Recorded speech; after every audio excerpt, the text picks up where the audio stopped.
Sen video mu çekiyorsun? Video çekiyorsun sen şu anda. Al böyle sen tut beni böyle. Tut hem ben de çıkayım al burada gözüksün. Al abi böyle nabit çıkarttık. Al nabiti al ikinci nabiti. Var daha şeyde de var. Şey yapamıyoruz. Ah buyurun. Nabittir bu.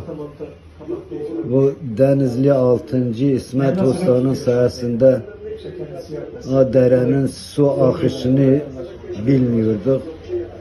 İsmet Usta bizi öğretti. Ya şimdi böyle nabitleri çıkarıyoruz.